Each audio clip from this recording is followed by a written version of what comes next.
Hi friends, welcome back to Arasikere ಹೊರಡು YouTube channel. ಇವತ್ತು ಕರ್ನಾಟಕದಲ್ಲಿ ಬೈಕ್ ಟ್ಯಾಕ್ಸಿನ ಬ್ಯಾನ್ ಮಾಡಿಬಿಟ್ಟು ನಮ್ಮ ರಾಜ್ಯ ಸರ್ಕಾರ ರೈಡರ್ಗಳಿಗೆ ಹೊಟ್ಟೆ ಮೇಲೆ ಹೊಡೆದಿದೆ, ಅವರ ಅನ್ನ ಕಿತ್ಕೊಂಡು ತಿಂದಿದೆ. R T O ಅಧಿಕಾರಿಗಳಾಗಿರ್ಬೋದು. ಏನಕ್ಕೆ ಈ ಒಂದು ಕೆಲಸ ಮಾಡಿದ್ರು ಅಲ್ಲ, ಗುಬ್ಬಿ ಮೇಲೆ ಯಾಕೆ ಬ್ರಹ್ಮಾಸ್ತ್ರ ಹುಡ್ತಾ ಇದ್ದಾರೆ ಇವರು? ಇವತ್ತು ಬೈಕ್ ಟ್ಯಾಕ್ಸಿ ಮಾಡ್ತಕ್ಕಂಥ ಎಲ್ಲ ರೈಡರ್ಗಳೇನು ಅಂಬಾನಿ ಮಕ್ಕಳಿದಾರ, ಇಲ್ಲ ಟಾಟಾ ಬಿರ್ಲನ್ ಮಕ್ಕಳ? ಎಲ್ಲ ಸಾಧಾರಣ ಮಿಡಲ್ ಕ್ಲಾಸ್ ಫ್ಯಾಮಿಲಿ ಇರ್ತಾನೆ. ಇಂಥವ್ರ ಮೇಲೆ ಯಾಕೆ ದಬ್ಬಾಳಿಕೆ ಮಾಡ್ತಾ ಇದ್ದಾರೆ? ಏನು ಇಲ್ಲಿಗಲ್ಲು ಬೈಕ್ ಟ್ಯಾಕ್ಸಿ ಮಾಡೋಂಗಿಲ್ಲ ಅಂತಾರೆ. ಈ ಬೈಕ್ ಟ್ಯಾಕ್ಸಿ ಇಲ್ಲಿಗಲ್ ಆದರೆ ಇದಕ್ಕೆ ಆಲ್ಟರ್ನೇಟ್ ವ್ಯವಸ್ಥೆ ಕೊಡಬೇಕಾಗಿತ್ತಲ್ಲ, ಮಾಡಿ ಇಷ್ಟು ವರ್ಷದಿಂದವ. ಯಾವುದೇ ಥರ ಇದಕ್ಕೆ ಏನೋ ಒಂದು ವ್ಯವಸ್ಥೆ ಮಾಡಿಕೊಡ್ದೇ ಏಕಾಏಕಿ ಬ್ಯಾನ್ ಮಾಡಿಬಿಟ್ರೆ ಹೆಂಗೆ? ಹೈಕೋರ್ಟಿಂದ ಆದೇಶ ಬಂದಿದೆ, ಬೈಕ್ ಟ್ಯಾಕ್ಸಿನ ಮಾಡ್ಬೋದು, ಇದಕ್ಕೆ ಏನೋ ಒಂದು ಪಾಲಿಸಿ ರಚನೆ ಮಾಡಿ ಕೊಡಿ ಅಂತ ರಾಜ್ಯ ಸರ್ಕಾರಕ್ಕೆ ಒಂದು ಸೂಚನೆ ಕೊಟ್ಟಿದೆ. ಆದರೆ ರಾಜ್ಯ ಸರ್ಕಾರನೇ ಬೇಡ ಅಂತೂ, ಇದಕ್ಕೇನೋ ಒಂದು ತೀರ್ಪು ಕೂಡ ಕೊಡಲಿಲ್ಲ. ಏಕಾಏಕಿ ತಗೊಂಡು ಸುಪ್ರೀಂ ಕೋರ್ಟಿಗೆ ಕೇಸ್ ಹಾಕ್ತು. ಓಕೆ, ಸುಪ್ರೀಂ ಕೋರ್ಟಿಗೆ ಕೇಸ್ ಹಾಕಿ ತಪ್ಪೇನಿಲ್ಲ, ಕೇಸ್ ನಡೀತಾ ಇದೆ. ಇದ್ರ ನಡುವೆ ಏಕಾಏಕಿ ಒಂದೇ ಸಲ ಸಡನ್ ಡಿಸಿಷನ್ ತಗೊಂಡು ಬೈಕ್ ಟ್ಯಾಕ್ಸಿನ ಬ್ಯಾನ್ ಮಾಡಿಬಿಟ್ರು. ಇದರಿಂದ ಎಷ್ಟು ಜನ ತೊಂದರೆ ಆಗ್ತಾಯಿದೆ ಅಂತ ಗೊತ್ತಾ? ಇವತ್ತು ಯಾರೋ ಒಂದಿಷ್ಟು ಜನ ಬೈಕ್ ಟ್ಯಾಕ್ಸಿ ಟೈಮ್ ಪಾಸಿಗೆ ಬರ್ಬೋದು, ಇಲ್ಲ ಯಾರೋ ಸಾಫ್ಟ್ವೇರ್ ಕಂಪ್ನಿಗಳು ಬೆಳಗ್ಗೆ ಸಾಯಂಕಾಲ ಹೋಗೋರು ಸ್ವಲ್ಪ ಜನ ಮಾಡ್ಬೋದು, ಸ್ವಲ್ಪ ಕಾಲೇಜ್ ಹುಡುಗರು ಮಾಡ್ಬೋದು. ಎಷ್ಟು ಇವರೆಲ್ಲ ಹುಡುಕಿದ್ರೆ 100ಕ್ಕೆ ಒಂದು 10% ಇಲ್ಲ 20% ಇಟ್ಕೊಳ್ಳೋಣ. ಇನ್ನೊಂದು 30% ಹೊರಗಿನ ರಾಜ್ಯದಿಂದ ಬಂದಿರೋರು ಇದ್ದಾರೆ. 50% ತೆಗೆದುಬಿಡಿ, ಎಕ್ಸ್ಟ್ರಾ ಹೋಗ್ಲಿ. ಇನ್ನೂ 50% ಇದನ್ನೇ ನಂಬ್ಕೊಂಡು ಜೀವನ ಮಾಡೋರು ಎಷ್ಟು ಲಕ್ಷ ಜನ ಇದ್ದಾರೆ ಗೊತ್ತಾ? ಇವ್ರ ಬಗ್ಗೆ ಯೋಚನೆ ಮಾಡಬೇಕಾಗಿತ್ತಲ್ವಾ? ಏಕಾಏಕಿ ಬ್ಯಾನ್ ಮಾಡಿಬಿಟ್ರೆ ಅಷ್ಟು ಲಕ್ಷ ಜನಕ್ಕೆ ಯಾರು ಕೆಲಸ ಕೊಡ್ತಾರೆ? ರಾಜ್ಯ ಸರ್ಕಾರ ಕೆಲಸ ಕೊಡುತ್ತಾ? ಇಲ್ಲ ನಮ್ಮ ಆರ್ ಟಿ ಒ ಅಧಿಕಾರಿಗಳು ಕೊಡ್ತಾರ? ಸಾರಿಗೆ ಸಚಿವರು ಕೊಡ್ತಾರಾ? ಇವ್ರ ಕಷ್ಟ ಕೇಳೋರೆ ಯಾರು ಇಲ್ಲ, ಕಣ್ಣೀರು ಒರೆಸಾರ ಇಲ್ಲ. ಇವತ್ತು ಇದನ್ನ ನಂಬಿ ಜೀವನ ಮಾಡ್ತಾಯಿದ್ರು. ಅವ್ರ ತಂದೆ ತಾಯಿ, ಅವ್ರ ಅಪ್ಪ ಅಮ್ಮ, ಹೆಂಡತಿ ಮಕ್ಕಳು, ಅವ್ರ ಕಮಿಟ್ಮೆಂಟ್ಗಳು, ಸ್ಕೂಲ್ ಫೀಸು, ರೇಷನ್ನು, ಬಾಡಿಗೆ, ಎಷ್ಟು ಕಷ್ಟ ಇರುತ್ತೆ ಬೆಂಗಳೂರಲ್ಲಿ ಜೀವನ ಮಾಡೋದು ಎಲ್ರಿಗೂ ಗೊತ್ತಿರಬೇಕು. ಇಂಥ ಒಂದು ಸಿಚುವೇಶನಲ್ಲಿ ಏಕಾಏಕಿ ಬೈಕ್ ಟ್ಯಾಕ್ಸಿ ಬ್ಯಾನ್ ಮಾಡಿದ್ರೆ ಹೆಂಗೆ? ಯಾವ ಇಂಟೆನ್ಷನ್ ಇಟ್ಕೊಂಡು ಬ್ಯಾನ್ ಮಾಡಿದ್ರು? ಹಂಗಾರೆ ಆಟೋಗಳಿಗೆ ಬಾಡಿಗೆ ಬರ್ತಾ ಇಲ್ಲ, ಇದೊಂದೇ ಹೇಳ್ತಾರೆ. ಯಾವ ನೋಡಿದ್ರೆ ಆಟೋದವ್ರನ್ನ ಅನ್ನ ಕಿತ್ಕೊಂಡು ತಿಂತಿದ್ರೆ ಆಟೋದವ್ರಿಗೆ ಬಾಡಿಗೆ ಬರ್ತಾ ಇಲ್ಲ, ನಿಮ್ಮಿಂದವ ಅವ್ರ ಬಾಡಿಗೆ ನೀವು ಹೊಡಿತಾ ಇದ್ದೀರಾ, ವೈಟ್ ಬಡಲ್ ಮಾಡೋಂಗಿಲ್ಲ. ಇವತ್ತು ಆಟೋಗಳ ಸಂಖ್ಯೆ ಎಷ್ಟು ಜಾಸ್ತಿ ಆಗಿದೆ ಅದ್ರ ಬಗ್ಗೆ ಯಾರು ಕೇಳ್ತಾ ಇಲ್ಲ. ಬೈಕ್ ಟ್ಯಾಕ್ಸಿ ಮಾತ್ರ ಎಲ್ಲರೂ ಧ್ವನಿ ಎತ್ತಿ ಮಾತಾಡ್ತಾರಲ್ವಾ? ಈಗ ಆಟೋಕ್ಕೆ ಪರ್ಮಿಷನ್ ಎಷ್ಟಿರೋದು ಬೆಂಗಳೂರಲ್ಲಿ ರನ್ ಆಗಬೇಕಂತವ? 1,50,000 ಸಮಥಿಂಗ್ ಏನೋ ಅಷ್ಟೇ ಇರೋದಲ್ವಾ? ಇವತ್ತು ಕೌಂಟ್ ಮಾಡಿರೋ ಆಟೋಗಳ ಸಂಖ್ಯೆ ಬೆಂಗಳೂರಲ್ಲಿ ಎಷ್ಟಿದೆ? 3 ಲಕ್ಷಕ್ಕೂ ಅಧಿಕ ಆಟೋಗಳಾಗಿದ್ದಾವೆ. ಇದರಿಂದ ಬಾಡಿಗೆ ಕಮ್ಮಿ ಆಗಿದೆ, ಅದ್ರ ಬೈಕ್ ಟ್ಯಾಕ್ಸಿನೇ ಬಾಡಿಗೆ ಕಮ್ಮಿ ಆಗಿದೆ ಅಂತ ಹೆಂಗೆ ಹೇಳ್ತೀರಾ? ಪ್ರಾಬ್ಲಮ್ ಎರಡೂ ಕಡೆ ಇದೆ, ಸಾಲ್ವ್ ಮಾಡಬೇಕು. ಒಂದು ವಿಡಿಯೋ ಪ್ಲೇ ಮಾಡ್ತೀನಿ, ನೋಡ್ಕೊಂಬನ್ನಿ. ಆ ಅಪ್ಪನ ಕಷ್ಟ ಹೆಂಗಿದೆ, ಬೈಕ್ ಟ್ಯಾಕ್ಸಿ ಮಾಡ್ತಾ ಇದ್ರಂತೆ, ಎಷ್ಟು ಗೋಲ್ ಆಡ್ತಾರೆ ಅಂತವ. ಅದು ನೋಡ್ಕೊಂಬನ್ನಿ, ಆಮೇಲೆ ಇದ್ರ ಬಗ್ಗೆ ಮಾತಾಡೋಣ. ಇವ್ರು ನಿಮಗೆ ಗಾಂಜಾ ಮಾರೋರ್ ತರ ಕಾಣ್ತಾರ? ಆಯ್ತು, ಕಾಲೇಜ್ ಹುಡುಗರನ್ನ ಬೇಕಾದ್ರೆ ಆತರ ಗಾಂಜಾ ಅವು ಇವು ಆಕ್ಟಿವಿಟೀಸ್ ಮಾಡೋರ್ನ ನೀವು ಬೇಕಾದ್ರೆ ಹಿಡೀರಿ, ತನಿಖೆ ಮಾಡಿ ಅವ್ರಿಗೆ ಶಿಕ್ಷೆ ಕೊಡಿ. ಇವ್ರು ನಿಮ್ಗೆ ಹಿಂಗೆ ಕಾಣ್ತಾರ? ಸರ್ ನಾವು 8 ವರ್ಷದಿಂದ ಮಾಡ್ತೇವೆ ಸರ್. ರ್ಯಾಪಿಡ್ ಅದು ನಮ್ದು ಇದೇ area sir, H S R layout layout ಬೇರೆ ಕಡೆ ಎಲ್ಲ ಹೋಗ್ತಾ ಇಲ್ಲ ಸರ್. ಹೋಗ್ತಾನೆ ಎಲ್ಲ ಯಾರನ್ನ ಆಟ ಆಗ್ತಾರೆ ಸರ್. ಯಾಕೆ ಮಾಡ್ತಾ ಇದ್ರಪ್ಪ, ಏನಕ್ಕೋಸ್ಕರ ನಮ್ಮ ಹೋಟೆಲ್ ಹೊಡಿತಾ ಇದ್ರ ಅಂತಾರ. ನಿಮ್ಮ ಹೋಟೆಲ್ ಮೇಲೆ ನಾಲ್ಕು ಹೊಡೆಯಕ್ಕೆ ಗುರು. ನಾವು ಹೋಗ್ತಾ ಇರೋದೇ 2-3 ಕಿಲೋಮೀಟರ್ಗೆ, ಅದೇ ನೀವು ತಗೊಂಡು ಹೋಗ್ತಾ ಇದ್ರೆ ನಾವು ನಿಮ್ದಾಗಿರ್ತೀವಲ್ಲ. ಮೀಟ್ರ್ ಹಾಕಲ್ಲ, ಏನು ಹಾಕಲ್ಲ. ನೀವು ನಿಮ್ದೇ ಮೀಟ್ರ್ ಹಾಕೋದಂದ್ರೆ 300-400 ರೂಪಾಯಿ ಕೇಳ್ತೀರಿ. ಎಲ್ಲಿಂದ ತಗೊಂಡು ಸರ್ ನಾವು? ಆಗಲ್ಲ. ನಾವೇನೋ ಬ್ಯಾಟ್ರಿಗೆ ಗಾಡಿಗಳು ತಗೊಂಡು ಗಾಡಿ ಓಡಿಸ್ಕೊಂಡಿದ್ದೀವಿ, ಇಂದ 4 ಕಿಲೋಮೀಟರ್ 5 ಕಿಲೋಮೀಟರ್ ಹೋಗ್ತೀವಿ, ಸ್ವಲ್ಪ ಸೈಲೆಂಟ್ಗೆ ಆಗ್ತೀವಿ. ಇದರಿಂದ ನೀವು ನಮ್ಮ ಹೊಟ್ಟೆ ಮೇಲೆ ಹೊಡೆದ್ರೆ ನಿಮ್ಗೆ ಏನು ಬರ್ತದೆ? ಆಯ್ತು, ನಿಮ್ಗೇನ ಅನುಕೂಲ ಆಗ್ತಾ ಇದೆಯಾ? ಆಯ್ತು, ಬಿಟ್ಕೊಡ್ತೀವಿ. ನಿಮ್ಗೇನ ನೀವು ತಿನ್ನಕ್ಕಾಗಲ್ಲ, ನಮ್ಮನ್ನೇ ತಿನ್ನಿಸಕ್ಕಾಗಲ್ಲ. ಅದಕ್ಕೋಸ್ಕರ ನಮ್ಮ ಹೊಟ್ಟೆ ಮೇಲೆ ನೀವೇ ಕೊಡ್ತಾ ಇದ್ದೀರಾ? ಕೇಳ್ಬೋದಲ್ಲ ಈಗ? ಹೌದು ಸರ್, ನಿಮ್ಮ ಹೊಟ್ಟೆ ಮೇಲೆ ಅದಕ್ಕೆ ಕೇಳ್ತಾ ಇರೋದು ಸರ್. ನಾವೇನು ಸುಳ್ಳು ಅಂತಲ್ಲ. ನಿಮ್ಮ ಹೊಟ್ಟೆ ಮೇಲೆ ನಾವು ಹೊಡಿತಾ ಇದ್ದಲ್ಲ, ನಮ್ಮ ಹೊಟ್ಟೆ ಮೇಲೆ ನೀವು ಹೊಡ್ತಾ ಇದ್ರಲ್ಲ. ಈಗ ಉತ್ತರ ಯಾರು ಕೊಡ್ತಾರೆ ಅದಕ್ಕೆ? ಈಗ ಆಟೋ ಹೊಡಿರ್ತಾ ಇದ್ರಾ? Okay done. ಏನಪ್ಪ ಎಮೋಷನ್ನು, ಮತ್ತು ಇನ್ಶೂರೆನ್ಸು, RC ಕಾರ್ಡು, DL ಎಲ್ಲ ಕೇಳು. ಸರ್ ಅದು ಕೊಡ್ತೀವಿ. ಈಗ ಯಾರು ಇಲ್ದಂಗೆ ಆಟೋದಂದ್ರೆ ಆಟೋ ಹಾಕ್ಬಿಟ್ಟೆ ಪೊಲೀಸರು ಕರ್ತಾ ಇದ್ರು ಬಂದ್ರೆ ಅದು ಹೆಂಗೆ ಹೋಗ್ತೀನಿ ಸರ್ ನಾವು? ಆಟೋದವ್ರು ಮುಂದೆ ಬಂದ್ಬಿಟ್ಟು ಇವ್ರನ್ನೇ ಬಂದು ಹೇಳ್ಕೊಂಡು ಹೋಗ್ತಾ ಇದ್ರಲ್ಲ, ನಾವು ಅವ್ರ ಆಟೋದವ್ರನ್ನ ಕೇಳ್ಬೇಕು, ಇಲ್ಲ ಪೊಲೀಸವ್ರನ್ನ ಬಂದು ಕೇಳ್ಬೇಕು ಸರ್ ನಾವು. ಅದಕ್ಕೋಸ್ಕರ ಆಟೋವ್ರನ್ನ ಕೇಳಿ ಇದು ಮಾಡ್ಕೊಂಡ್ಬಿಟ್ಟೆ ಹೋಗಿ ಮಾತಾಡ್ಸೋಕೆ ಹೋದ್ರೆ ಆಟೋದವ್ರು ಬಂದು ಅಡ್ಡಾಕನ್ನೇ ತಗೊಂಡ್ಬಿಟ್ಟು ಕೂರಿಸ್ಬಿಡ್ತಾ ಇದ್ರು. ಈ ಥರ ಹಿಂಗೆ ಆಗ್ಬಿಡ್ತೇವೆ ಸರ್. ನಿನ್ನೆನಿಂದ ನಾವು ಯಾದಕ್ಕೋಸ್ಕರ ಡ್ಯೂಟಿ ಮಾಡ್ಬೇಕಾದ್ರೆ ಭಯ ಆಗ್ಬಿಡ್ತೇವೆ ಸರ್. ಈಗ ಆಟೋದವ್ರಿಗೆ ಬೆದರ್ಕೋಬೇಕಾ ಪೊಲೀಸರು? ನೋಡಲ್ಲ ಸ್ನೇಹಿತರೆ, ಇದೆ ಇಲ್ಲಿ ಎಲ್ಲ ಥರದ ವರ್ಗದವರು ಬೈಕ್ ಟ್ಯಾಕ್ಸಿನ ಮಾಡಕ್ಕೆ ಬಂದಿದ್ದಾರೆ. ಶ್ರೀಮಂತರಂತೂ ಯಾರೂ ಬರಲ್ಲ ಬೈಕ್ ಟ್ಯಾಕ್ಸಿ ಮಾಡೋಕ್ಕೆ. ಬೈಕ್ ಟ್ಯಾಕ್ಸಿಲಿ ಹೋಗೋರು ಯಾರೂ ಶ್ರೀಮಂತರಲ್ಲ, ಮಿಡಲ್ ಕ್ಲಾಸ್ ಫ್ಯಾಮಿಲಿನೇ ಬೈಕ್ ಟ್ಯಾಕ್ಸಿಲಿ ಹೋಗೋದು. ಏನು ಸಾಧಾರಣ ಜನ ಒಂದು ಕಂಪ್ನಿಗೆ ಹೋಗೋರು ಇರ್ತಾರಲ್ಲ, ಇಲ್ಲ ಒಂದು ಊರಿಗೆ ಹೋಗೋರು, ಮೆಟ್ರೋ ಸ್ಟೇಷನ್ಗೆ, ಇಲ್ಲ ಒಂದು ಆಫೀಸ್ಗೆ ಹೋಗೋರು, ಯಾರೋ ಒಂದು ಸ್ವಲ್ಪ ಜನ ಒಂದು 50,000 1 ಲಕ್ಷ ರೂಪಾಯಿ ತಗೊಳ್ಳೋರು, ಎಮರ್ಜೆನ್ಸಿ ಆಫೀಸ್ಗೆ ಹೋಗ್ಬೇಕನ್ನೋರು ಬುಕ್ ಮಾಡ್ತಾರೆ. ಇನ್ನು ಆಲ್ಮೋಸ್ಟ್ ಎಲ್ಲ ಬೈಕ್ ಟ್ಯಾಕ್ಸಿ ಓಡಾಡೋರು ಎಷ್ಟು 20,000 30,000 40,000 ಸ್ಯಾಲರಿ ತಗೊಂಡವ್ರೇ. ಏನಕ್ಕೆ ಹೋಗ್ತಾರೆ ಅವರು? ಏನೋ ಒಂದು ಬರ್ತಕ್ಕಂಥ ಸ್ಯಾಲ್ರಿಲಿ ಬೈಕ್ ಟ್ಯಾಕ್ಸಿ ಇಲ್ಲೂ ಮೇಂಟೈನ್ ಮಾಡಿಕೊಂಡು ಮನೇನೂ ಮೇಂಟೈನ್ ಮಾಡ್ಕೋಬೇಕು. ಈಗ 50 ರೂಪಾಯಿಗೆ ಆಫೀಸ್ಗೆ ಹೋಗೋವಂಥ ಜಾಗದಲ್ಲಿ ಆಟೋಕ್ಕೆ 150 ರೂಪಾಯಿ ಕೊಟ್ಟರೆ ಅವ್ರಿಗೇನು ವರ್ಕೌಟ್ ಆಗುತ್ತೆ? ಅವ್ರಿಗೆ ಬರೋದೊಂದು 30,000 ಸ್ಯಾಲ್ರಿ ತಿಂಗಳಿಗೆ. ಅದರಲ್ಲಿ ದಿನಕ್ಕೆ 300 ರೂಪಾಯಿ ಇದಕ್ಕೆ ಕೊಟ್ಬಿಟ್ರೆ ಅಪ್ ಆ್ಯಂಡ್ ಡೌನ್ ಟ್ರಾನ್ಸ್ಪೋರ್ಟಿಗೆ ತಿಂಗಳಿಗೆ ಎಷ್ಟಾಯಿತು? 9,000 ರಿಂದ 10,000 ರೂಪಾಯಿ ಅಲ್ಲೇ ಹೊರಟೋಗುತ್ತೆ. ಅಟ್ಲೀಸ್ಟ್ ಬೈಕ್ ಟ್ಯಾಕ್ಸಿ ಒಂದು ಯೂಸ್ ಮಾಡಿದ್ರೆ ಏನೋ ಒಂದು 2,500 3,000ದಲ್ಲಿ ಮುಗಿಸ್ಬೋದಲ್ಲ ತಿಂಗಳಲ್ಲಿ. ಈ ಥರನೂ ಲೆಕ್ಕ ಹಾಕಿ ಕ್ಯಾಲ್ಕುಲೇಟ್ ಮಾಡಿಕೊಂಡು ಬೈಕ್ ಟ್ಯಾಕ್ಸಿಲಿ ಕಸ್ಟಮರ್ ಬರೋರು ಎಷ್ಟೋ ಜನ ಇದ್ದರು. ಇವತ್ತು ಬರೀ ಬೈಕ್ ಟ್ಯಾಕ್ಸಿ ರೈಡರ್ಸ್ಗೆ ಮಾತ್ರ ಅನ್ಯಾಯ ಆಗಿದೆ ಅಂತ ಹೇಳ್ತಾ ಇಲ್ಲ. ಈ ಬೈಕ್ ಟ್ಯಾಕ್ಸಿಲಿ ಓಡಾಡ್ತಕ್ಕಂಥ ಪಬ್ಲಿಕ್ಸ್ ಕೂಡ ಎಷ್ಟೋ ಜನಕ್ಕೆ ಅನ್ಯಾಯ ಆಗಿದೆ. ಅವ್ರ ಹೊಟ್ಟೆ ಮೇಲೆ ಹೊಡೆದಂಗೆ ಆಗಿದೆ. ಇವತ್ತು ಎಷ್ಟು ಬುಕ್ ಮಾಡಿದ್ರು ಆಟೋಗಳು ಸಿಗ್ತಾ ಇಲ್ಲ. ಎಕ್ಸ್ಟ್ರಾ ಟಿಪ್ಸ್ ಹಾಕಬೇಕು, ಆವಾಗ ಸಿಗ್ತಾ ಇದ್ದಾವೆ. ನಾರ್ಮಲ್ ಪ್ರೈಸ್ಗಿಂತ 1 to double ಆಗ್ತಾ ಇದೆ. ಇದ್ರ ಬಗ್ಗೆ ಯಾರು ಕೇಳೋರಿಲ್ಲ, ಮಾತಾಡೋರಿಲ್ಲ. ಏಕಾಏಕಿ ಬೈಕ್ ಟ್ಯಾಕ್ಸಿ ಬ್ಯಾನ್. ಏನಕ್ಕೆ? ಆಟೋದವ್ರು ಮುತ್ತಿಗೆ ಹಾಕ್ತಾರೆ, ಸ್ಟ್ರೈಕ್ ಮಾಡ್ತಾರೆ RTO ಕಚೇರಿಗೆ ಅಂತ ಅವರು ಅನೌನ್ಸ್ ಕೊಟ್ಟರು ಒಂದು ವಾರದಿಂದವ. ಇದಕ್ಕಿದಂಗೆ ಬೈಕ್ ಟ್ಯಾಕ್ಸಿ ಬ್ಯಾನ್. ಒಂದು ನೋಟಿಸ್ ಕೊಟ್ಟಿಲ್ಲ ಬೈಕ್ ಟ್ಯಾಕ್ಸಿ ರೈಡರ್ಸ್ಗೆ, ಒಂದು ಇನ್ಫಾರ್ಮೇಷನ್ ಕೊಟ್ಟಿಲ್ಲ. ಸಾಯಂಕಾಲ ಮೀಟಿಂಗ್ ಕರೆದು ಅವ್ರ ಪಾಡಿಗೆ ಅವ್ರು ಮಾತಾಡಿದ್ರು. ಬೆಳಿಗ್ಗೆ 7 ಗಂಟೆಗೆ ಬೈಕ್ ಟ್ಯಾಕ್ಸಿಯಲ್ಲಿ ಹಿಡಿದು ಸೀಸ್ ಮಾಡಿದ್ರು.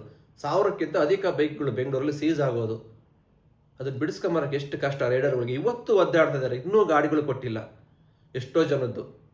ಅದರ ಹಳೆ ಕೇಸ್ಗಳೆಲ್ಲ ಕ್ಲಿಯರ್ ಮಾಡಿ, ಎಮಿಷನ್ ಟೆಸ್ಟ್ ಮಾಡಿಸಿಲ್ಲ ಅದಕ್ಕೆ 1,500 ಫೈನು, ಇನ್ಸೂರೆನ್ಸ್ ಮಾಡಿಸಿಲ್ಲ ಅದಕ್ಕೆ 1,000 ಫೈನು. ಹಳೆವೆಲ್ಲ ಕೇಸ್ ಕ್ಲಿಯರ್ ಮಾಡಿ ಆಮೇಲೆ ಗಾಡಿ ಬಿಡ್ತೀವಿ ಅಂತಿದಾರಂತೆ. ಈಗ ಇರೋ ಬೈಕ್ ಟ್ಯಾಕ್ಸಿ ಸೀಸ್ ಆಗಿರೋದಕ್ಕೆ ಅಮೌಂಟ್ ಕಟ್ಟಿ ಬಿಡಿಸ್ಕೊಂಬರಕ್ಕಾಗ್ತಾಯಿಲ್ಲ ಅವ್ರ ಕೈಯಲ್ಲಿ. ಹಳೆ ಕೇಸ್ಗಳೆಲ್ಲ ಕ್ಲಿಯರ್ ಮಾಡಿದ್ರೆ ಹೆಂಗಾಗತ್ತೆ? ಎಲ್ಲರೂ ಬೈಕ್ ಟ್ಯಾಕ್ಸಿಯವ್ರ ಮೇಲೆ ಕಣ್ಣು. ಇವರೇನ ಸಿಗೋದು, ಬೇರೆ ಯಾರೂ ಸಿಗ್ತಾನೆ ಇಲ್ವ ಇವತ್ತು? ಏನು ಅಂಥದ್ದು ಮಾಡಬಾರ್ದು. ಏನು ಮಾಡಿದ್ದಾರೆ? ನಿಸ್ವಾರ್ಥ ಸೇವೆ ಕೊಡ್ತಾ ಇದ್ದಾರೆ ಈ ಪಬ್ಲಿಕ್ಸಿಗೆ. ಯಾರು ಅನ್ನನ್ನು ಕಿತ್ಕೊಂಡು ತಿಂತಿಲ್ಲ, ಯಾರು ಹೊಟ್ಟೆ ಮೇಲೆ ಹೊಡೆದಿಲ್ಲ, ಯಾರು ತಲೆ ಹೊಡೆದು ಸಂಪಾದನೆ ಮಾಡ್ತಾ ಇಲ್ಲ. ನ್ಯಾಯವಾಗಿ ನಿಸ್ವಾರ್ಥ ಸೇವೆ ಕೊಡ್ತಾ ಇದ್ದಾರೆ. ಆನ್ಲೈನಲ್ಲಿ ಏನು ಪ್ರೈಸ್ ಬರುತ್ತೋ ಅದ್ರ ಮೇಲೆ 1 ರೂಪಾಯಿ ಎಕ್ಸ್ಟ್ರಾ ಯಾವ ಕಸ್ಟಮರ್ ಹತ್ರನೂ ಕೇಳಲ್ಲ. ಕಸ್ಟಮರ್ ಖುಷಿಯಿಂದ ಕೊಟ್ಟರೆ ಟಿಪ್ಸ್ ಇಸ್ಕೊತಾರೆ ಹೊರತು ಇವರಾಗಿ ಅವ್ರು ಬಾಯಿ ಬಿಟ್ಟು ಸರ್ ಒಂದು 10 ರೂಪಾಯಿ ಎಕ್ಸ್ಟ್ರಾ ಕೊಡಿ, 20 ರೂಪಾಯಿ ಎಕ್ಸ್ಟ್ರಾ ಕೊಡಿದ್ದು ಯಾರೂ ಕೇಳಲ್ಲ. ಅರ್ಧ ಕಿಲೋಮೀಟರ್ ಜಾಸ್ತಿ ಇದ್ರೂ ಹೋಗಿ ಡ್ರಾಪ್ ಮಾಡಿ ಬರ್ತಾರೆ ಅವ್ರಿಗೆ. ಎಷ್ಟೋ ಜನ ಕಸ್ಟಮರ್ಸ್ ನಾವು ನೋಡ್ತೀವಿ, ಕರೆಕ್ಟಾಗಿ ಲೊಕೇಶನ್ ಬರಲ್ಲ, ಪಿಕಪ್ ಲೊಕೇಶನ್ ಹಾಕಕ್ಕೆ ಬರಲ್ಲ, ಡ್ರಾಪ್ ಲೊಕೇಶನ್ ಹಾಕಕ್ಕೆ ಬರಲ್ಲ. ಪಿಕಪ್ಗೆ ಹೋದ್ಮೇಲೆ ಆ ಕಡೆ ಬನ್ನಿ ಈ ಕಡೆ ಬನ್ನಿ ಅಂತಾರೆ. ಅರ್ಧ ಕಿಲೋಮೀಟರ್ 1 ಕಿಲೋಮೀಟರ್ ಎಕ್ಸ್ಟ್ರಾ ಹೋಗಿ ಡ್ರಾಪ್ ಮಾಡಿ ಅದೇ ಅಮೌಂಟಿಗೆ ಡ್ರಾಪ್ ಮಾಡಿ ಬರ್ತಾರೆ. ಬೇರೆಯವ್ರ ಥರ ಏನಾರು ಬಾರ್ಗಿನ್ ಮಾಡ್ತಾರೆ. ನಾನು 1 ಕಿಲೋಮೀಟರ್ ಎಕ್ಸ್ಟ್ರಾ ಬಂದಿನಿ, 50 ರೂಪಾಯಿ ಎಕ್ಸ್ಟ್ರಾ ಕೊಡು, 100 ರೂಪಾಯಿ ಎಕ್ಸ್ಟ್ರಾ ಕೊಡುತ್ತೆ ಬೇರೆಯವ್ರ ಥರ ಕಿರಿಕ್ ಮಾಡ್ತಾರೆ. ಯಾರೂ ಮಾಡಲ್ಲ. ಈ ಥರ ಏನಾದ್ರು ಜಗಳಾಗಿ ಬೈಕ್ ಟ್ಯಾಕ್ಸಿಯಲ್ಲಿ ಪ್ರಾಬ್ಲಮ್ ಆಗಿರೋ ತೋರಿಸಿ ಯಾವ್ದಾದ್ರು ಒಂದು ಕೇಸು. ಏನೋ ಆಕ್ಸಿಡೆಂಟ್ಗಳು 1-2 ಆಗುತ್ತವೆ, ಅದೆಲ್ಲ ವೆಹಿಕಲಲ್ಲೂ ಆಗುತ್ತೆ. ಅದನ್ನ ಯಾರೂ ತಪ್ಸೋಕ್ಕಾಗಲ್ಲ. ಬಸ್ಸು ಆಗುತ್ತೆ, ಫ್ಲೈಟು ಆಗುತ್ತೆ, ಟ್ರೈನು ಆಗುತ್ತೆ. ಅದನ್ನೇ ಒಂದು ಮೇಜರ್ ಇಂಟೆನ್ಷನ್ ಇಟ್ಕೊಂಡು ಬೈಕ್ ಟ್ಯಾಕ್ಸಿನ ಬ್ಯಾನ್ ಮಾಡ್ತಾರೆ ಅಂದರೆ ಯಾವ ವೆಹಿಕಲಲ್ಲೂ ಮನುಷ್ಯ ಓಡಾಡೋಕ್ಕೆ ಆಗಲ್ಲ. ಯಾವ ವೆಹಿಕಲ್ ಮನುಷ್ಯನಿಗೆ ಸೇಫ್ಟಿನೇ ಇಲ್ಲ ಅಲ್ವಾ? ಬೈಕ್ ಟ್ಯಾಕ್ಸಿನ ಬ್ಯಾನ್ ಮಾಡಿದಂಥ ನಿಜವಾಗ್ಲೂ ಇವತ್ತು ಯಾವ ಒಂದು ಪಬ್ಲಿಕ್ನ ಕೇಳಿದ್ರು ಬೈಕ್ ಟ್ಯಾಕ್ಸಿ ನನಗೆ ಬೇಕು, ಬೈಕ್ ಟ್ಯಾಕ್ಸಿನ ತುಂಬ ನಮಗೆ ಹೆಲ್ಪ್ ಆಗ್ತಾಯಿದೆ ಅಂತಾರೆ. ಈಗ ಒಂದು ಕಸ್ಟಮರ್ 50 ರೂಪಾಯಿ ಇರುತ್ತೆ ಅವನ ಹತ್ರನ, ಅವ್ನ ಮನೆಗೆ ಹೋಗೋಕೆ 40 ರೂಪಾಯಿಗೆ ಅವ್ನು ಹೋಗ್ಬೋದು ಅವ್ನ ಮನೆಗೆ ಬೈಕ್ ಟ್ಯಾಕ್ಸಿಲಿ. ಅದೇ ಬೈಕ್ ಟ್ಯಾಕ್ಸಿಲಿ ಅವ್ನ ಮನೆಗೆ ಹೋಗೋಕ್ಕೆ ಆಟೋಕ್ಕೆ ಹೋಗ್ಬೇಕಂದ್ರೆ 100-150 ರೂಪಾಯಿ ಆಗುತ್ತೆ. ಎಲ್ಲಿಂದ ತೊಗೊಂಬತ್ತಾನ ಅವನು? ಅವನ ಹತ್ರ ಇರೋದು 50 ರೂಪಾಯಿ ಅಲ್ವಾ? ಆ 50 ರೂಪಾಯಿಗೆ ಯಾವ ಒಂದು ಟ್ರಾನ್ಸ್ಪೋರ್ಟ್ ವ್ಯವಸ್ಥೆ ಇದೆ ಅದನ್ನು ಯೂಸ್ ಮಾಡ್ಕೊತಾರೆ. ಇದು ಯಾಕೆ ಅರ್ಥ ಆಗಿಲ್ಲ ನಮ್ಮ ರಾಜ್ಯ ಸರ್ಕಾರಕ್ಕೆ? ಎಷ್ಟು ಇವತ್ತು ಕೋಟ್ಯಾಂತರ ಜನ ಇದ್ದಾರೆ ನಮ್ಮ ಕರ್ನಾಟಕದಲ್ಲೇ. ಎಲ್ಲರೂ ಶ್ರೀಮಂತರು ಇದ್ದಾರಾ? ಶ್ರೀಮಂತರು ಇದ್ದಾರೆ, ಬಡವರು ಇದ್ದಾರೆ, ಮಿಡಲ್ ಕ್ಲಾಸ್ ಫ್ಯಾಮಿಲಿ ಇದ್ದಾರೆ, ಹೈ ಕ್ಲಾಸು, ಲೋ ಕ್ಲಾಸು, ಎಲ್ಲ ಥರ ಜನ ಇದ್ದಾರೆ. ಸಾಮಾನ್ಯದವ್ರದವರು ಬೈಕ್ ಟ್ಯಾಕ್ಸಿ ಯೂಸ್ ಮಾಡ್ತಾರೆ. ಸ್ವಲ್ಪ ಮಿಡಲ್ ಕ್ಲಾಸು, ಸ್ವಲ್ಪ ಹೈ ಕ್ಲಾಸ್ ಅನ್ನೋರು ಆಟೋ ಕ್ಯಾಬ್ ಯೂಸ್ ಮಾಡ್ತಾರೆ. ಇನ್ನೂ ರಿಚ್ ಅನ್ನೋರು ಅವರೇ ಸ್ವಂತ ವೆಹಿಕಲ್ಸ್ಗಳು ಇರ್ತವೆ, ಕಾರುಗಳು ಓಡಾಡ್ತಾರೆ. ಇಲ್ಲಿ ಎಲ್ಲ ವೆಹಿಕಲ್ಸು ಬೇಕು, ಎಲ್ಲ ಥರ ಫೆಸಿಲಿಟಿನೂ ಬೇಕು. ಇವತ್ತು ಈ ಥರ ಕಂಪ್ಲೀಟಾಗಿ ಯಾವ ಒಂದು ಸ್ಟೇಟಲ್ಲೂ ಬೈಕ್ ಟ್ಯಾಕ್ಸಿ ಬ್ಯಾನ್ ಆಗಿಲ್ಲ. ಎಲ್ಲ ಸ್ಟೇಟಲ್ಲೂ ರನ್ ಆಗ್ತಾ ಇದೆ. ಆದರೆ ಅದೇ ಆದ ದೇಶ ಇದೆ ಸ್ಟೇಟಲ್ಲಿ ಒಂದು ರೂಲ್ಸ್ ಆ್ಯಂಡ್ ರೆಗ್ಯುಲೇಷನ್ ತಂದಿದೆ ಆ ಸರ್ಕಾರ, ಅದ್ರ ಪ್ರಕಾರ ಬೈಕ್ ಟ್ಯಾಕ್ಸಿ ರನ್ ಆಗ್ತಾ ಇದೆ. ಬಟ್ ನಮ್ಮ ಒಂದು ಕರ್ನಾಟಕ ಸ್ಟೇಟಲ್ಲಿ ಯಾಕೆ ಬೈಕ್ ಟ್ಯಾಕ್ಸಿನ ವಿರೋಧ ಮಾಡ್ತಿದ್ದಾರೆ? ಇದು ಎಲ್ಲ ನಮ್ಮ ರೈಡರ್ಗಳ ಕ್ವಶನ್ನು ರಾಜ್ಯ ಸರ್ಕಾರಕ್ಕೆ. ಇಡೀ ಇಂಡಿಯಾದಲ್ಲೇ ಬೈಕ್ ಟ್ಯಾಕ್ಸಿ ಬ್ಯಾನ್ ಆಗಿದ್ರೆ ಒಪ್ಕೊಂತ ಇದ್ರು, ಎಲ್ಲರೂ ಅಕ್ಸೆಪ್ಟ್ ಮಾಡ್ಕೊಂಡವ್ರು. ಬಿಡಪ್ಪ, ನಮ್ಮ ಇಂಡಿಯಾದಲ್ಲೇ ಫುಲ್ ಬ್ಯಾನ್ ಆಗಿದೆ, ಬೇಕಾಗಿಲ್ಲ ನಮಗೂ ಏನಾರು. ಪಕ್ಕದಲ್ಲಿ ಕೇರಳದಲ್ಲಿ ಓಡ್ತಾ ಇದೆ, ಮಹಾರಾಷ್ಟ್ರದಲ್ಲಿ ಓಡ್ತಾ ಇದೆ, ಚೆನ್ನೈಯಲ್ಲಿ ಓಡ್ತಾ ಇದೆ, ಒಂದು ಸ್ಟೇಟಲ್ಲಿ ಗ್ರೀನ್ ಬೋರ್ಡಲ್ಲಿ ಓಡ್ತಾ ಇದೆ, ಒಂದು ಸ್ಟೇಟಲ್ಲಿ ಯೆಲ್ಲೋ ಬೋರ್ಡಲ್ಲಿ ಓಡ್ತಾ ಇದೆ. ಇಲ್ಲಿ ಯಾಕೆ ತರೋಕ್ಕಾಗ್ತಾ ಇಲ್ಲ? ಅಲ್ಲಿಗೊಂದು ರೂಲ್ಸ್, ಇಲ್ಲಿಗೊಂದು ರೂಲ್ಸಾ? ದೇಶ ಆದಮೇಲೆ ಎಲ್ಲರಿಗೂ ಒಂದೇ ರೂಲ್ಸ್ ಇರಬೇಕಲ್ವಾ? ಇದನ್ನು ಕೇಳೋರು ಹೇಳೋರು ಯಾರು ಇಲ್ಲ. ಇದ್ರ ಬಗ್ಗೆ ಏನಾದ್ರು ಮಾತಾಡ್ಬಿಟ್ರೆ ಕಮೆಂಟ್ ಬಾಕ್ಸಲ್ಲಿ ಮನಸ್ಸಿಗೆ ಬಂದಾಗ ಕಮೆಂಟ್ಸ್ ಆಗ್ತಾರೆ. ಕೆಲವರು ಇರ್ತಾರಲ್ಲ ಬೈಕ್ ಟ್ಯಾಕ್ಸಿ ವಿರೋಧಿಗಳು. ಇಲ್ಲಿ ನಾವು ಯಾರ ಪರ ವಿರೋಧ ಯಾವುದೂ ಇಲ್ಲ. ಇಲ್ಲಿ ಬೈಕ್ ಟ್ಯಾಕ್ಸಿ ರೈಡರ್ಸ್ ಅನ್ಯಾಯ ಆಗಿದೆ, ಅವ್ರ ಹೊಟ್ಟೆ ಮೇಲೆ ಹೊಡೆದಾರೆ, ಅವ್ರ ಅನ್ನ ಕಿತ್ಕೊಂತಿದ್ದಾರೆ, ಅದಕ್ಕೆ ಮಾತ್ರ ನಾವು ಮಾತಾಡ್ತಾ ಇದೀವಿ ಅಷ್ಟೇ. ಕಳ್ತನ ಮಾಡಿಲ್ಲ, ಕೊಲೆ ಮಾಡಿಲ್ಲ, ಸುಲಿಗೆ ಮಾಡಿಲ್ಲ, ನ್ಯಾಯವಾಗಿ ಸಂಪಾದನೆ ಮಾಡ್ಕೊತಾ ಇದ್ರು. ವೈಟ್ ಬೋರ್ಡಲ್ಲಿ ಇಲ್ಲೀಗಲ್ಲ, ಮಾಡಲ್ಲ, ಎಲ್ಲೋ ಬೋರ್ಡೆ ತನ್ನಿ, ಪಾಲಿಸಿ ರಚನೆ ಮಾಡಿ ಮಾಡ್ಕೊಂಡು ಮಾಡ್ತಾರೆ. ಇಲ್ಲ ಅಂತ ಯಾರು ಹೇಳಿಲ್ಲ. ಯಾವ ಒಂದು ರೈಡರ್ ಇವತ್ತು ಕೂಡ ಹೇಳ್ತಾ ಇಲ್ಲ ನಾವು ಎಲ್ಲೋ ಬೋರ್ಡ್ ಬಂದರೆ ಮಾಡೋಕ್ಕಾಗಲ್ಲ ಅಂತವ. ಅದೇನು ಟ್ಯಾಕ್ಸ್ ಕಟ್ಟಬೇಕಾ? ಕಟ್ತೀವಿ. ಎಲ್ಲೋ ಬೋರ್ಡ್ ಕನ್ವರ್ಟ್ ಮಾಡ್ಕೊತೀವಿ. ಆಟೋದವ್ರ ಥರ ನಾವು ಟ್ಯಾಕ್ಸ್ ಕಟ್ತೀವಿ, ನಾವು ಯೂನಿಫಾರ್ಮ್ ಹಾಕ್ಕೊತೀವಿ, ನಾವು ಫುಲ್ ಹೆಲ್ಮೆಟ್ ಹಾಕೊಂಡು ಡ್ಯೂಟಿ ಮಾಡ್ತೀವಿ. ಪ್ರತಿಯೊಂದು ನೀವು ಏನು ರೂಲ್ಸ್ ಆ್ಯಂಡ್ ರೆಗ್ಯುಲೇಷನ್ ಹೇಳ್ತೀರೋ ಅಷ್ಟು ಫಾಲೋ ಮಾಡ್ತೀವಿ ಅಂತಲೇ ಹೇಳ್ತಿರೋದು. ಆದ್ರೂ ಯಾಕೆ ಬೈಕ್ ಟ್ಯಾಕ್ಸಿ ತರಕ್ಕೆ ನೀವು ನೆಗ್ಲಿಜೆನ್ಸಿ ಮಾಡ್ತಿದ್ದೀರಾ? ಒಂದಿನ ಕೆಲಸ ಇಲ್ಲಾಂದರೆ ಬೆಂಗಳೂರಲ್ಲಿ ಜೀವನ ಮಾಡೋಕ್ಕಾಗಲ್ಲ, ಅದ್ರ ಬಗ್ಗೆ ಯೋಚನೆ ಮಾಡಿದ್ದೀರಾ? ನಿಮಗೇನು ಕೋಟಿ ಕೋಟಿ ದುಡ್ಡಿರುತ್ತೆ ರಾಜಕಾರಣಿಗಳ ಹತ್ರನ, ಕೆಲಸ ಹೋಗಿಲ್ಲ ಅಂದ್ರೆ ಮಾಡಿಲ್ಲ ನಡೀತದೆ. ಸಾಮಾನ್ಯ ಜನ ಬಡವ್ರ ಕಷ್ಟ ಅರ್ಥ ಮಾಡ್ಕೊಂಡಾದ್ರೆ ಈ ಥರ ಯಾರೂ ಮಾಡ್ತಿರ್ಲಿಲ್ಲ. ಇವತ್ತು ಎಷ್ಟೋ ನ್ಯೂಸ್ ಚಾನಲ್ಗಳಲ್ಲಿ ನೋಡ್ತಾ ಇದ್ದೀವಿ, ಬೈಕ್ ಟ್ಯಾಕ್ಸಿ ಪರವಾಗಿ ಹೇಳ್ತಾ ಇದ್ದಾರೆ, ಬೀದಿಲಿ ಹೋಗಿ ವಿಡಿಯೋ ಮಾಡಿ ತೋರಿಸ್ತಾ ಇದ್ದಾರೆ ಎಷ್ಟು ಕಷ್ಟ ಇದೆ ಬೈಕ್ ಟ್ಯಾಕ್ಸಿ ರೈಡರ್ಸು. ಅವ್ರ ಫ್ಯಾಮಿಲಿ ಇದರಲ್ಲೇ ಜೀವನ ಮಾಡ್ತಾಯಿದ್ರು, ಮಕ್ಕಳು ಸ್ಕೂಲ್ ಫೀಸ್ ಏನು, ಅವ್ರ ಭವಿಷ್ಯ ಏನು ಎಲ್ಲ ಯೋಚನೆ ಮಾಡಬೇಕು. ಬರೀ ಬೈಕ್ ಟ್ಯಾಕ್ಸಿ ಒಂದು ಬ್ಯಾನ್ ಆದರೆ ಇದರಿಂದ ಅವ್ರಿಗೆ ಮಾತ್ರ, ರೈಡರಿಗೆ ಮಾತ್ರ ತೊಂದರೆ ಆಗಲ್ಲ, ಅವ್ರು ನಂಬಿರ್ತಕ್ಕಂಥ ಅವ್ರ ಫ್ಯಾಮಿಲಿಗೆ ಸಂಪೂರ್ಣವಾಗಿ ಎಲ್ಲರಿಗೂ ಎಫೆಕ್ಟ್ ಆಗುತ್ತೆ ಅದರಿಂದ. ಒಂದು ಆಟೋ ಡ್ರೈವರ್ ದೃಷ್ಟಿನೇ ಇಟ್ಕೊಂಡು ಬೈಕ್ ಟ್ಯಾಕ್ಸಿ ಬ್ಯಾನ್ ಮಾಡಿದ್ದಾರೆ ಅಂದರೆ ಇದನ್ನು ಒಪ್ಕೊಳ್ಳೋಕ್ಕೆ ಯಾವ ಒಂದು ರೈಡರ್ ಅಲ್ಲ, ಯಾವ ಜನನೂ ಪಬ್ಲಿಕ್ಸ್ ಕೂಡ ಇನ್ಕ್ಲೂಡ್ ಯಾರೂ ಒಪ್ಕೊಳ್ಳಲ್ಲ. ಇವತ್ತು ನೀವು 1000 ಜನ ಹತ್ರ ಹೋಗಿ ಪಬ್ಲಿಕ್ ಹತ್ರ ಕೇಳ್ಕೊಂಬನ್ನಿ ಬೈಕ್ ಟ್ಯಾಕ್ಸಿ ನಿಮಗೆ ಬೇಕಾ ಬೇಡವ ಅಂತ. 1999 ಜನ ಹೇಳ್ತಾರೆ ನಮಗೆ ಬೈಕ್ ಟ್ಯಾಕ್ಸಿ ಬೇಕಂತ, ಯಾರೋ ಒಬ್ರು ಹೇಳ್ಬೋದು ಬೇಡ ಅಂತವ. ಅಷ್ಟು ಬೈಕ್ ಟ್ಯಾಕ್ಸಿಯಿಂದ ಫೆಸಿಲಿಟಿ ತಗೊಂಡಿದ್ದಾರೆ, ಯೂಸ್ ಮಾಡ್ಕೊಂಡಿದ್ದಾರೆ ಪಬ್ಲಿಕ್ಸ್. ಎಷ್ಟೋ ಜನ ಹೇಳ್ತಾರೆ ಯಾರು ಹೋಗ್ಬೇಡಿ ಬೈಕ್ ಟ್ಯಾಕ್ಸಿಲಿ ಸೇಫ್ ಇಲ್ಲ ಹಂಗೆ ಹಿಂಗೆ ಅಂತಾರೆ. ಅಷ್ಟಿದ್ರೂ ಇವತ್ತು ಲಕ್ಷ ಬುಕ್ಕಿಂಗ್ ಏನಕ್ಕಾಗುತ್ತೆ ಬೈಕ್ ಟ್ಯಾಕ್ಸಿಲಿ? ಹಂಗಾದ್ರೆ ಬೈಕ್ ಟ್ಯಾಕ್ಸಿಲಿ ಅಷ್ಟು ನಿಸ್ವಾರ್ಥ ಸೇವೆ ಕೊಡ್ತಾ ಇದ್ದಾರೆ ಅನ್ನೋದೇ ಒಂದು ಉದ್ದೇಶದಿಂದನೇ ಇವತ್ತು ಬೈಕ್ ಟ್ಯಾಕ್ಸಿ ಜನ ಚೂಸ್ ಮಾಡೋದು. ಅಮೌಂಟ್ ಕಮ್ಮಿ ಅಂತ ಒಂದೇ ಇಂಟೆನ್ಷನ್ ಇಟ್ಕೊಂಡು ಬುಕ್ ಮಾಡ್ತಾ ಇಲ್ಲ. ಯಾವ ಟೈಮಲ್ಲಿ 24/7 ನೀವು ಎಲ್ಲಾರು ಯಾವ್ದಾರು ಬುಕ್ ಮಾಡಿ ಬೈಕ್ ಟ್ಯಾಕ್ಸಿ ಸಿಗುತ್ತೆ. ಕಷ್ಟ ರೈಡರ್ ಇಮ್ಮಿಡಿಯೇಟಾಗಿ ಬರ್ತಾರೆ ಮಧ್ಯರಾತ್ರಿ ಅಂದ್ರೂ. ಅದೇ ಬೇರೆ ವೆಹಿಕಲ್ ಸಿಗುತ್ತಾ ನಿಮಗೆ? ಕೆಲವೊಂದು ಏರಿಯಾಗಳಲ್ಲಿ ಬೇರೆ ವೆಹಿಕಲ್ ಬುಕ್ ಮಾಡಿರೋ ಒಬ್ಬರು ತಗೊಳಲ್ಲ, ಅಕ್ಕಪಕ್ಕದಲ್ಲಿ ಇದ್ರೂ ಒಬ್ಬರು ಅಕ್ಸೆಪ್ಟ್ ಮಾಡ್ಕೊಳಲ್ಲ. ಅವಾಗ ಅವ್ರು ಹೆಂಗೆ ಹೋಗ್ಬೇಕು? ವೆಹಿಕಲ್ ಇಲ್ದೇ ಇರೋರು ಎಲ್ಲೋ ಎಮರ್ಜೆನ್ಸಿ ಹೋಗೋರು ಇರ್ತಾರೆ. ಅಂಥ ಟೈಮಲ್ಲಿ ಎಲ್ಲಿ ಹೋಗ್ಬೇಕು? ಅವ್ರು ಯಾವ ವೆಹಿಕಲ್ ಹುಡುಕೊಂಡು ಹೋಗೋಕ್ಕಾಗತ್ತಾ? ನೈಟಲ್ಲಿ ಬಾಡಿಗೆ ಕೇಳ್ಕೊಂಡು ಹೋಗುತ್ತಾ ಆಟೋಗಳನ್ನ, ಕಾರ್ಗಳನ್ನ? ಇಲ್ಲ ತಾನೆ. ಆನ್ಲೈನ್ ವ್ಯವಸ್ಥೆನ ಯೂಸ್ ಮಾಡ್ಕೋಬೇಕಲ್ವಾ? 2-3 ಜನ ಇರೋರು ಬೇಡ, ಹೋಗ್ಲಿ ಅವ್ರು ಏನು ಬೇಕಾದ್ರೆ ಚೂಸ್ ಮಾಡ್ಕೊಂಡು. ಒಬ್ಬೊಬ್ರು ಇರ್ತಾರೆ ಎಷ್ಟೋ ಜನ ಕಷ್ಟ ಬಿದ್ದು 50 ರೂಪಾಯಿ 100 ರೂಪಾಯಿ ಹೋಗಂತಾರು, ಮಧ್ಯರಾತ್ರಿ ಎಲ್ಲ ಹೋಗ್ಬೇಕು. ಎಷ್ಟೋ ಸರಿ ನಾವು ಬುಕ್ ಮಾಡ್ತೀವಿ, ಒಂದೊಂದು ಟೈಮ್ ಸಿಕ್ಕೋದೇ ಇಲ್ಲ ಆಟೋಗಳು, ಕ್ಯಾಬ್ಗಳು ತಗೊತಾರೆ, ಮೂವ್ ಆಗಲ್ಲ, ಅಲ್ಲೇ ನಿಂತಿರ್ತಾರೆ, ಕ್ಯಾನ್ಸಲ್ ಮಾಡ್ಕೊತಾರೆ. ಈ ಥರ ಸಮಸ್ಯೆ ಸುಮಾರು ನಮಗೂ ಆಗಿದೆ. ಇದೆಲ್ಲ ನೋಡಿಕೊಂಡೆ ಇವತ್ತು ಜನಗಳು ಬೇಸತ್ತೋಗ್ಬಿಟ್ಟಿದ್ದಾರೆ, ನಮಗೆ ಬೈಕ್ ಟ್ಯಾಕ್ಸಿ ಬೇಕೇ ಬೇಕು ಅಂತವ. ಏನಕ್ಕೆ ಅಂದರೆ ಬೈಕ್ ಟ್ಯಾಕ್ಸಿಯಿಂದ ಅಷ್ಟು ಯೂಸ್ ಆಗಿದೆ ಜನಕ್ಕೂ ಯೂಸ್ ಆಗಿದೆ, ಇನ್ಕ್ಲೂಡ್ ರೈಡರ್ಗಳಿಗೂ ಹೆಲ್ಪ್ ಆಗಿದೆ. ಇದನ್ನೇ ನಂಬಿ ಇಷ್ಟು ವರ್ಷದಿಂದ ಕೆಲಸ ಮಾಡಿದ್ದಾರೆ. ಬ್ಯಾನ್ ಮಾಡೋದಿದ್ರೆ ಅವತ್ತೇ ಬ್ಯಾನ್ ಮಾಡಿಬಿಟ್ಟಿದ್ದಾರೆ. ಇವತ್ತಿಷ್ಟು ಜನ ಪರದಾಡ್ತಕ್ಕಂಥ ನೆಸೆಸಿಟಿನೇ ಇರ್ತಿರಲಿಲ್ಲ. ಸ್ಟಾರ್ಟಿಂಗ್ ಬಂದಾಗಲೇ 1 ವರ್ಷದೊಳಗಡೆ ಇದು ಇಲ್ಲಿಗಲ್ಲು ಬೇಡಪ್ಪ ಅಂತ ಬ್ಯಾನ್ ಮಾಡಿಬಿಟ್ಟಿದ್ರೆ ಹೊರಟೋಗ್ತಾ ಇತ್ತು. ಅವತ್ತೇ ಏನೋ ಒಂದು ಹೋದ್ರೆ 1000-10,000 ಜನ ಕೆಲಸ ಹೋಗೋದು, ಬೇರೆ ಯಾವ್ದಾದ್ರು ಕೆಲಸ ಹುಡುಕೊಂಡು ಮಾಡೋರು. ಇವತ್ತು ಇದನ್ನೇ ನಂಬ್ಕೊಂಡು ಲಕ್ಷಾಂತರ ಜನ ಈ ಕಂಪ್ನಿಲಿ ಕೆಲಸಕ್ಕೆ ಸೇರ್ಕೊಂಡಿದ್ದಾರೆ. ಏಕಾಏಕಿ ಬ್ಯಾನ್ ಮಾಡಿಬಿಟ್ರೆ ಎಲ್ಲಿಗೆ ಹೋಗ್ಬೇಕು ಅವರು? ಇನ್ನು ಮಿಕ್ತಾರೆ ನಾವು ಔಟ್ ಆಫ್ ಸ್ಟೇಟವ್ರು ಹೋಗ್ಲಿ ಬಿಡಿ, ಪರವಾಗಿಲ್ಲ. ನಾನು ಇಲ್ಲೇ ಹುಟ್ಟಿ ಇಲ್ಲೇ ಬೆಳೆದಿರ್ತಕ್ಕಂಥ ಕರ್ನಾಟಕದವರು 50% ಜಾಸ್ತಿ ಅಧಿಕ ಬೈಕ್ ಟ್ಯಾಕ್ಸಿ ಮಾಡೋರು ಕನ್ನಡದವರೇ ಇದ್ದಾರೆ. ಬೆಂಗಳೂರು, ಮೈಸೂರು, ಹಾಸನ್ನು, ಇನ್ನು ಬೆಂಗಳೂರು ಇಡೀ ಕರ್ನಾಟಕದಲ್ಲಿ ಸುಮಾರು 10 ನಗರಕ್ಕೂ ಹೆಚ್ಚು ನಗರಗಳಲ್ಲಿ ಬೈಕ್ ಟ್ಯಾಕ್ಸಿ ರನ್ ಆಗ್ತಾ ಇದೆ. ಈಗ ಎಲ್ಲ ಕಡೆ ಹಿಡಿತಾ ಇದ್ದಾರೆ. ಬೆಂಗಳೂರಲ್ಲಿ ಸ್ಟಾರ್ಟ್ ಆಗಿದ್ದು ವಿತಿನ್ 1 or 2 ಡೇಸಲ್ಲಿ ಕರ್ನಾಟಕದ ಮೂಲೆಯಲ್ಲೂ ಬೈಕ್ ಟ್ಯಾಕ್ಸಿಗಳು ಎಲ್ಲ ಸೀಸ್ ಮಾಡಿ ಹಾಕಿದ್ದಾರೆ. ಇದಕ್ಕೆಲ್ಲ ಸಪೋರ್ಟ್ ಮಾಡ್ತಿರೋರು ಆಟೋ ಡ್ರೈವರ್ಸು. ಒಬ್ಬರು ಪೊಲೀಸರು ಇದ್ದರೆ ಅಲ್ಲಿ 10 ಜನ ಆಟೋ ಡ್ರೈವರ್ಸ್ ಬಂದು ಬೈಕ್ ಟ್ಯಾಕ್ಸಿ ಹಿಡಿತಾ ಇದ್ದಾರೆ, ಅವರೇ ಬುಕ್ ಮಾಡ್ಕೊಂಡು ಹಿಡಿತಾ ಇದ್ದಾರೆ. ಇದಕ್ಕೆ ಯಾರು ಪರ್ಮಿಷನ್ ಕೊಟ್ಟರು? ಎಲ್ಲಿಂದ ಪರ್ಮಿಷನ್ ಲೆಟ್ರ್ ತಂದರೆ? ಯಾವ ಕೋರ್ಟು ಅಪ್ರೂವಲ್ ಮಾಡಿದೆ ಅವರಿಗೆಲ್ಲ ಹಿಡಿಯೋಕ್ಕೆ? ಏನೂ ಇಲ್ಲ. ಇದನ್ನು ಯಾರು ಕೇಳೋಂಗಿಲ್ಲ, ಪ್ರಶ್ನೆ ಮಾಡೋಂಗಿಲ್ಲ. ಪ್ರಶ್ನೆ ಮಾಡಿದರೆ ಅವ್ರು ತಪ್ಪು, ಅವ್ನು ಸರಿ ಇಲ್ಲ. ನಾವೇನಿಲ್ಲಿ ಯಾರು ಪರನ ವಿರೋಧ ಇಲ್ಲ, ನ್ಯಾಯವಾಗಿ ಕೇಳ್ತಾ ಇದ್ದೀವಿ. ಬೈಕ್ ಟ್ಯಾಕ್ಸಿ ನಡೆಸಕ್ಕೆ ಅನ್ಯಾಯ ಆಗಿದೆ. ಆದಷ್ಟು ಬೇಗ ಬೈಕ್ ಟ್ಯಾಕ್ಸಿಗೆ ಒಂದು ಪಾಲಿಸಿ ರಚನೆಯಾಗಿ ಬರಲೇಬೇಕದು. ಇದು ತಿಂಗಳು ವರ್ಷಗಟ್ಟಲೆ ಕಾಯೋಕ್ಕಾಗಲ್ಲ, ದಿನಗಳಲ್ಲಿ ಬರಬೇಕಿದು. ಈ ತಿಂಗಳಲ್ಲೇ ಆದಷ್ಟು ಬೇಗ ಬೈಕ್ ಟ್ಯಾಕ್ಸಿಗೆ ಒಂದು ಫೈನಲ್ ರಿಸಲ್ಟ್ ಆಗಿ ಪಾಲಿಸಿ ಬಂದ್ರೇ ಎಲ್ಲರೂ ನೆಮ್ಮದಿಯಾಗಿರ್ತಾರೆ. ಇಲ್ಲಾಂದ್ರೆ 1 ತಿಂಗಳು ಕೆಲಸ ಇಲ್ಲ ಅಂದ್ರೆ ಎಷ್ಟು ಕಮಿಟ್ಮೆಂಟ್ ಇರ್ತವೆ, ಎಷ್ಟು ಸಾಲ ಇರ್ತಾವೆ ಗೊತ್ತಾ, ಎಷ್ಟು ಪ್ರಾಬ್ಲಮ್ ಆಗುತ್ತೆ ಗೊತ್ತಾ ಇದರಿಂದನ. ಇದ್ರ ಬಗ್ಗೆ ಯಾರು ಕೂಡ ಯೋಚನೆ ಮಾಡ್ತಾ ಇಲ್ಲ. ನಮ್ಮ ರಾಜ್ಯ ಸರ್ಕಾರ ಆಗಿರ್ಬೋದು, ಸಾರಿಗೆ ಸಚಿವರು, ಮಂತ್ರಿಗಳು, ಅವ್ರದ್ದೇ ಅವ್ರಿಗೆ ಆಗೋಗ್ಬಿಟ್ಟಿದೆ ದಿನ ಬೆಳಕರ್ದನ್ನು. ಇಲ್ಲಿ ಬೈಕ್ ಟ್ಯಾಕ್ಸಿನಾರು ಸೀಸ್ ಆಗಲಿ, ಬೈಕ್ ಆರು ಸೀಸ್ ಮಾಡ್ಕೊಳ್ಳಿ, ಈ ಫೈನ್ ಆದರೂ ಹಾಕಲಿ, ಅವ್ರು ಬೈಕ್ ಕೊಟ್ಟಿಲ್ಲ ಅಂದ್ರೂ ಪರವಾಗಿಲ್ಲ, ಅವ್ರದ್ದೇ ಅವ್ರಿಗೆ ಆಗೋಗಿದೆ. ಇಲ್ಲಿ ಒಟ್ಟಲ್ಲಿ ಇವಾಗ ಹೆಂಗಾಗಿದೆ, ಬೈಕ್ ಟ್ಯಾಕ್ಸಿ ಸೀಸ್ ಆಗಿರೋರು ಪಾಪ ಬೆಳಿಗ್ಗೆ ಎದ್ದರೆ ಸ್ಟೇಷನ್ ಅಂತೆ, ಮನೆ ಅಂತೆ, ನಾಳೆ ಬಾ ನಾಡ್ದು ಈ ಥರ ಓಡಾಡಿಸ್ತಿದ್ದಾರೆ. ಸ್ಟೇಷನ್ಗೆ ಹೋದರೆ ಅಲ್ಲಿ 108 ತಾಪತ್ರೆಗಳು, ಆ ಫಾರ್ಮ್ ತಗ, ಈ ಫಾರ್ಮ್ ತಗ, ನೀನು DL ಕೊಡು, RC ಕೊಡು ಒರಿಜಿನಲ್ಲು, ಆಮೇಲೆ ಗಾಡಿ ಬಿಡ್ತೀವಿ. ಸುಮಾರು ಏನೇನೋ ರೂಲ್ಸ್ ಆ್ಯಂಡ್ ರೆಗ್ಯುಲೇಷನ್ ಆಗಿದಾವಂತೆ. ಎಷ್ಟು ಕಷ್ಟ ಆಗ್ತದೆ ರೈಡರ್ಗಳಿಗೆ, ಒದ್ದಾಡ್ತಾರೆ ಇವಾಗ ಬೈಕ್ ಸೀಸ್ ಆಗಿರೋರಿಗೆ. ನಿಜವಾಗ್ಲೂ ಹೇಳ್ಬಾರ್ದು, ಆ ಥರ ಆಗೋಗಿದೆ. ಅದಕ್ಕೆ ಇನ್ನೂ ಯಾರೆಲ್ಲ ಮಾಡ್ತಾ ಇದ್ದೀರಾ ಬೈಕ್ ಟ್ಯಾಕ್ಸಿ ಕದ್ದು ಮುಚ್ಚಿ, ಸದ್ಯಕ್ಕೆ ಯಾರು ಮಾಡೋಕ್ಕೆ ಹೋಗಬೇಡಿ. ಬೈಕ್ ಸೀಸ್ ಆದಮೇಲೆ ಅವ್ರು ಅನುಭವಿಸ್ತಿರೋ ನೋವು ಅವ್ರಿಗೆ ಗೊತ್ತು. ರೈಡರ್ಗಳಿಗೆ ಬೈಕು ಕೊಡ್ತಾ ಇಲ್ಲ, ದುಡ್ಡು ಕಟ್ತೀನಿ ಅಂದ್ರೂ ಬೈಕ್ ಬಿಡ್ತಾ ಇಲ್ಲ. 15,000 20,000 ಕೇಳಿದ್ರೆ ಇಲ್ಲಿ ಕೊಡ್ತಾರೆ. ಹಳೆ ಕೇಸೆಲ್ಲ ಕ್ಲಿಯರ್ ಮಾಡೋ ಅಂತಾರೆ. ಸುಮಾರು ಕಷ್ಟ ಆಗ್ತಾಯಿದೆ. ನಿಮ್ಮ ಬೈಕ್ ಸೀಸ್ ಆದರೆ ಅಷ್ಟಕ್ಕೆ ಮಾತ್ರ ದುಡ್ಡು ಕೊಡ್ತೀವಿ, ಸ್ಟೇಷನಿಂದ ಫಾರ್ಮ್ ತೊಗೊಂಬರ್ಬೇಕಂತ ಬಿಲ್ಲು. ನೀವೇನು ಬಿಲ್ ಕಟ್ಟಿ ಪೇ ಮಾಡಿ ಬಂದಿರ್ತೀರಲ್ಲ, ಆ ಬಿಲ್ ತಗೊಂಡೋದ್ರೆ ರಾಪಿಡೋ ಕಂಪ್ನಿಯವ್ರು ಪೇ ಮಾಡ್ತೀವಿ ಅಂತ ಹೇಳಿದಾರಂತೆ.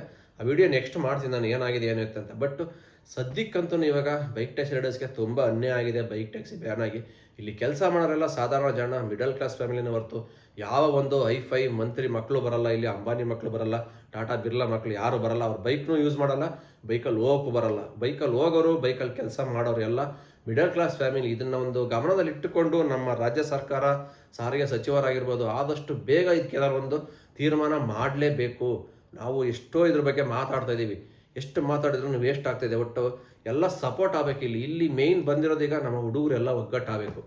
ಏನು ಬೈಕ್ ಟ್ಯಾಕ್ಸಿ ರೈಡರ್ಸ್ ಇದ್ದಾರೋ ಅಷ್ಟು ಲಕ್ಷ ಜನ ಎಲ್ಲ ಒಗ್ಗಟ್ಟಾಗಿ ಏನೋ ಒಂದು ಹೋರಾಟ ನಡೆಸಿದರೆ ಮಾತ್ರ ಬೈಕ್ ಟ್ಯಾಕ್ಸಿ ಮತ್ತೆ ವಾಪಸ್ಸು ತರ್ಬೋದು ನಮ್ಮ ಕರ್ನಾಟಕಕ್ಕೆ.